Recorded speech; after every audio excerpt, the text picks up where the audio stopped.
ಸೌಜನ್ಯ ಹತ್ಯೆ ಪ್ರಕರಣದ ಆರೋಪಿಗಳು ಸಿಬಿಐಗೆ ಚಳ್ಳೆಯನ್ನು ತಿನ್ನಿಸ್ಬಿಟ್ರು ಅಲ್ವಾ ಸ್ನೇಹಿತರೆ. ಯಾಕಂದ್ರೆ ಸೌಜನ್ಯ ಪ್ರಕರಣದಲ್ಲಿ ಆರೋಪಿಗಳು ಇವತ್ತವರೆಗೂ ಯಾರು ಅಂತಾನೂ ಗೊತ್ತಿಲ್ಲ, ಯಾರು ಸಿಕ್ಕೂ ಇಲ್ಲ.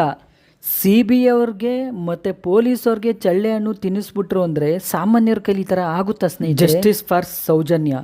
ನಮಸ್ಕಾರ ಸ್ನೇಹಿತರೆ. ಧರ್ಮಸ್ಥಳ ಎಂಬ ಪುಟ್ಟ ಗ್ರಾಮ ಅಂದ್ರೆ ಸ್ನೇಹಿತರೆ ಅದೊಂದು ಪುಟ್ಟ ಹಳ್ಳಿ ನೋಡಿ. ಅಲ್ಲಿ ಸೌಜನ್ಯ ಹುಟ್ಟಿ ಬೆಳೆದಿರೋದೆಲ್ಲ ಅಲ್ಲೇ ನೋಡಿ. ಸೌಜನ್ಯ ಕಾಲೇಜ್ ಮುಗಿಸ್ಕೊಂಡು ಬರಬೇಕಾದ್ರೆ ನೋಡಿ ಅಪಹರಣ ಮಾಡಿ, ಅತ್ಯಾಚಾರ ಮಾಡಿ, ಕೊಲೆ ಮಾಡಿ ತಗೊಂಡೋಗಿ ಪ್ರಕೃತಿ ಚಿಕಿತ್ಸಾಲಯ ಪಕ್ಕದಲ್ಲೇ ಹಾಕಿ ನೋಡಿ 13 ವರ್ಷ ಆಗಿದೆ. ಕರೆಕ್ಟ್ ಅಲ್ವಾ ಸ್ನೇಹಿತರೆ? ನೋಡಿ 13 ವರ್ಷದಿಂದ ಖಂಡಿತವಾಗ್ಲೂ ಈ ಕ್ಷಣದವರೆಗೂ ನಿಜವಾದ ಆರೋಪಿಗಳು ಯಾರು ಅಂತ ಯಾರ ಕೈಲೂ ಹಿಡಿಯಕ್ಕಾಗ್ಲಿಲ್ಲ. ಯಾಕೆ ಸ್ನೇಹಿತರೆ? ಸಂತೋಷ್ ರಾವು ನಿರಪರಾಧಿ ಅಂತ ಕೋರ್ಟೇ ಹೇಳಿ ಬಿಡುಗಡೆ ಮಾಡಿದೆ ಸ್ನೇಹಿತರೆ.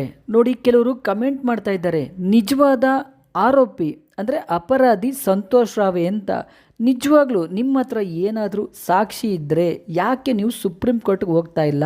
ಸಂತೋಷ್ ರಾವೆ ನಿಜವಾದ ಆರೋಪಿ ಆಗಿದ್ದರೆ ನೀವುಗಳೆಲ್ಲ ಸುಪ್ರೀಂ ಕೋರ್ಟ್ಗೆ ಹೋಗ್ಬೋದಿತ್ತಲ್ವಾ ಸ್ನೇಹಿತರೆ? ನೋಡಿ ಇಲ್ಲಿ ಇನ್ನೊಂದು ಇಂಟ್ರೆಸ್ಟಿಂಗ್ ವಿಷಯ ಏನಪ್ಪ ಅಂದರೆ ನೋಡಿ, ಉದಯ್ ಜೈನೇ ಹೇಳಿಕೆ ನೀಡಿದ ಸೌಜನ್ಯ ಅವರ ತಾಯಿ ಕುಸುಮಾವತಿ ಏನಿದ್ದಾರೆ ಅವರು ಏನಾದರೂ ಸೂಸೈಡ್ ಮಾಡಿಕೊಂಡ್ರೆ ಅಥವಾ ಯಾರಾದರೂ ಅವ್ರನ್ನ ಕೊಂದಾಕಿದ್ರೆ ಇದಕ್ಕೆ ನೇರವಾಗಿ ಆ ಬುಡೆ ಟೀಮೇ ಕಾರಣ ಇರುತ್ತೆ, ನಾನಲ್ಲ ಅಂತ ಉದಯ್ ಜೈನೇ ಹೇಳಿಕೆ ನೀಡಿದ್ದಾನೆ ಸ್ನೇಹಿತರೆ. ನೋಡಿ ವೀರೇಂದ್ರ ಹೆಗಡೆ ಅವರು ಕೂಡ ಹೇಳಿಕೆ ನೀಡ್ತಾರೆ. ಏನಪ್ಪ ಅಂದರೆ ಸೌಜನ್ಯ ನಮ್ಮ ಧರ್ಮಸ್ಥಳ ಗ್ರಾಮದ ಹೆಣ್ಣು ಮಗು, ಅವಳ ಸಾವಿಗೆ ಯಾರ ಕಾರಣ ಅವರು ಕೂಡ ಅರೆಸ್ಟ್ ಆಗಬೇಕು, ಅವ್ರಿಗೆ ಶಿಕ್ಷೆ ಆಗಬೇಕು ಅಂತ ಹೆಗಡೆಯವರೇ ಹೇಳಿಕೆ ನೀಡಿದ್ದಾರೆ.